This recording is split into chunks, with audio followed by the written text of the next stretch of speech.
Bonjour et bienvenue dans ce nouveau tuto hebdo pour parler un peu de peau. Une peau violine, verdâtre, une peau morte, une peau de mutant, une peau nécrosée, une peau vraiment dégueulasse. Voilà, ça va être le sujet du tuto dans cette vidéo. C'est un sujet qui m'a été soufflé tout simplement par une demande sur ma page Facebook. J'ai posté cette figurine que vous voyez tourner en ce moment, qui est une figurine originaire du jeu Wrath of King de Cool Mini or Not, aujourd'hui disparu, et que j'ai légèrement converti en ajoutant ce canon et en changeant son socle pour un socle industriel, afin de jouer cette grosse bestiole comme un blindé rang 1 pour la putrescence à Mars Code Aurora. Alors l'idée m'est venue parce que les blindés dans ce jeu ont la capacité de pouvoir donner des ordres à leurs congénères.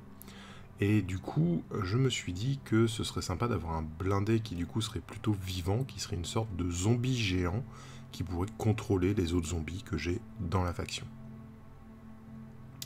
Quand j'ai présenté cette figurine sur mon Instagram et mon Facebook, on m'a demandé quelle était la recette de la peau, parce que la peau a eu beaucoup de succès, voilà, ça a plu à beaucoup de monde.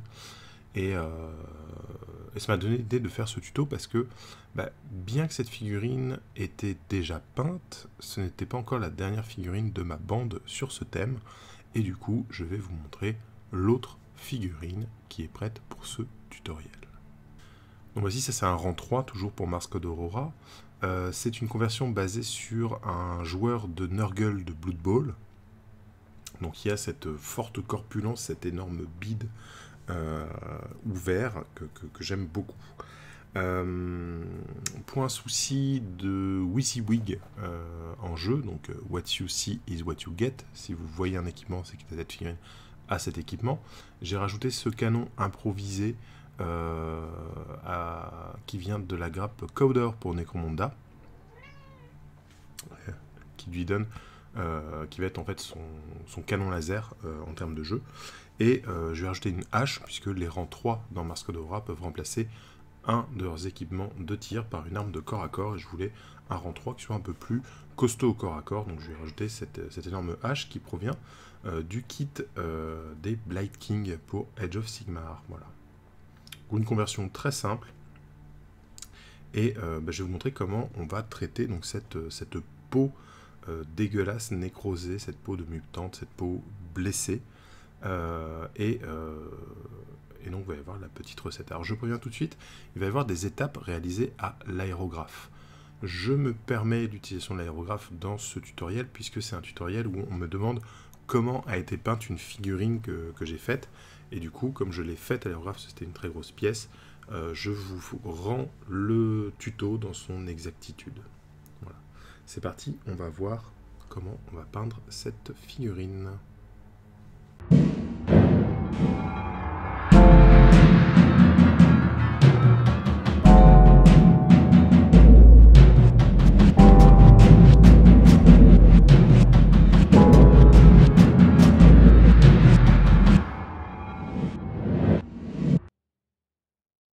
Dans un premier temps, la figurine est entièrement sous-couchée en noir. J'ai préféré passer par le Chaos Black, tout simplement, parce qu'il a un rendu plus mat et uniforme. Je viens ensuite avec du Burgundy Wine, donc c'est un brun, enfin c'est plutôt un violet très foncé, tirant un petit peu sur le brun, qu'on va retrouver dans la gamme Reaper. Alors si vous n'avez pas la peinture Reaper, ce qui est très dommage, c'est une peinture très fluide et très chouette, on peut partir sur un Caradron Burgundy, un truc comme ça. Enfin il y a un Burgundy dans la gamme base chez Citadel, qui est très bien aussi, qui a une jolie couleur, qui va être un peu plus violacé, un peu moins sombre que celui-ci. Donc là il est dilué et je passe à l'aérographe sur l'entièreté de la peau. Je ne vais pas laisser de zone d'ombre en noir ou quoi. Donc ça c'est un travail qu'on peut faire au pinceau, ça gêne pas. C'est juste que là à l'aérographe du coup ça me fait gagner beaucoup de temps au niveau de la pose de la peinture. Donc je recouvre bien de façon uniforme toutes les zones de peau de la figurine avec ce Burgundy Wine. Une fois que c'est bien sec, je vais venir éclaircir, poser les premières lumières avec du Frozen Flesh de la gamme Nocturna. Alors la gamme Nocturna, malheureusement, c'est très difficile à trouver, notamment parce que les pots n'existent pas à l'unité, mais uniquement en kit. Et donc là, pareil, je vais le poser à l'aérographe, donc une peinture bien diluée. Et la particularité, c'est que je vais tenir ma figurine de façon à ce que l'aéro va venir souffler la peinture, en fait, du haut vers le bas. Et du coup, les creux les plus prononcés ne vont pas être couverts. Et je vais poser mes lumières, je vais insister sur les zones les plus proéminentes. Donc par exemple, les pectoraux, les épaules, les omoplates, et cette espèce de bout de chair qu'il a au niveau de la nuque. Voilà. Les gros renflements de chair, là, les grosses masses et tout, les bras aussi, je reviens accentuer un petit peu l'éclaircissement.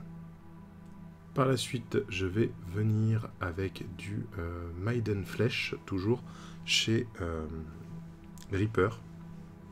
Voilà, c'est très bien l'aérographe, la gamme Reaper, c'est très fluide. Et là, je vais accentuer mes éclaircissements sur les mains, les bras, les pectoraux, les omoplates, la nuque. Voilà, donc là, à chaque étape, en fait, ma pose de peinture à l'aérographe est de plus en plus ciblée. On va essayer d'être de plus en plus précis, et donc on va de moins en moins garder la couche précédente. Voilà, donc ça donne un ensemble qui est très velouté en termes d'éclaircie, etc. Alors, on peut parfaitement le faire au pinceau, c'est juste que c'est beaucoup plus long. Là, c'est sur une petite figurine, donc ça va, alors que l'autre, j'avais fait sur une grosse pièce, donc ça aurait été très long au pinceau. Enfin, je vais venir avec du White Flesh, chez Nocturna, encore une fois. Et là, je vais vraiment poser mes points de lumière, donc ça va être beaucoup plus ciblé. Toujours, hein, ces pectoraux qu'on va vraiment mettre en valeur. Le dessus de la main, un petit bout du bras, les omoplates, la nuque. Voilà, donc là c'est ultra ciblé, c'est vraiment des toutes petites zones qui sont passées avec cette couleur. Une fois que tout est bien sec, je vais venir avec de la contraste Plague Bearer Flesh que je vais appliquer directement sur cette peau.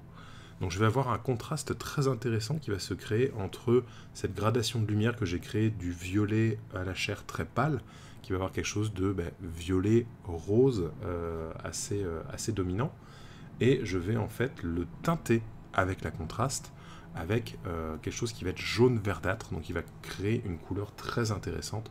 Les deux vont se répondre et vont donner des teintes et des contrastes très puissants. On laisse sécher bien longtemps et je vais revenir avec du Druchii violet dans la gamme Shade. Et là on va venir renforcer les ombres. Donc là où notamment mon étape de Burgundy Wine est la plus présente, en fait je vais venir souligner. Donc souligner entre les replis de chair, sous les bras, sous ce ventre distendu. Voilà, tout ce qui est un peu ligne de masse qui superpose. Comme il est très gras, très gonflé comme personnage, il a des espèces de morceaux de chair qui se superposent les uns aux autres.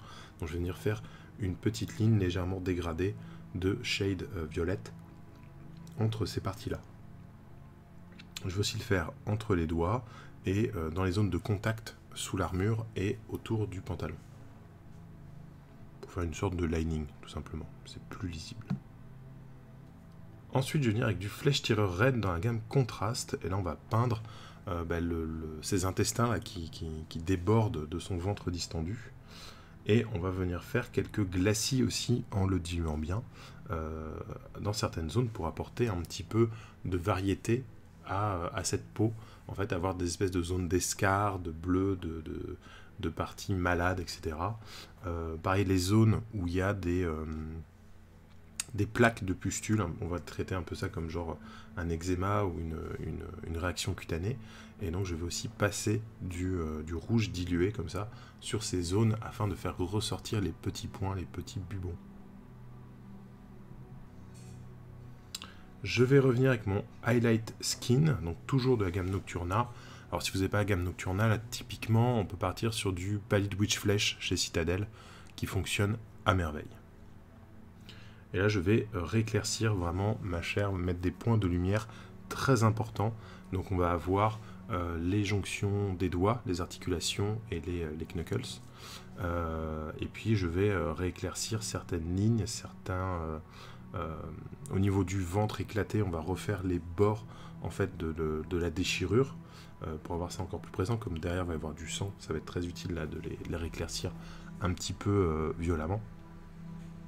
Et je vais venir faire quelques détails sur les pectoraux, sur la nuque, etc.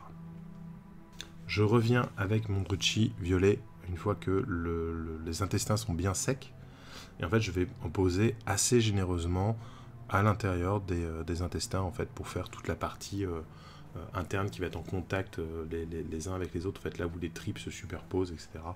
Donc pour bien faire ressortir mon rouge, en fait, je vais ombrer vraiment au max les parties creuses, en fait, les lignes de la sculpture.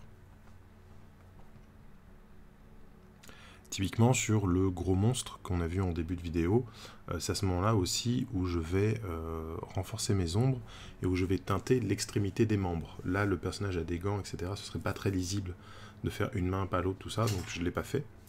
Mais on peut tout à fait peindre l'extrémité des membres en violet. Maintenant, je vais venir avec du Dawn Yellow, évidemment. Cette couleur, j'en mets quasiment partout, je l'utilise tout le temps.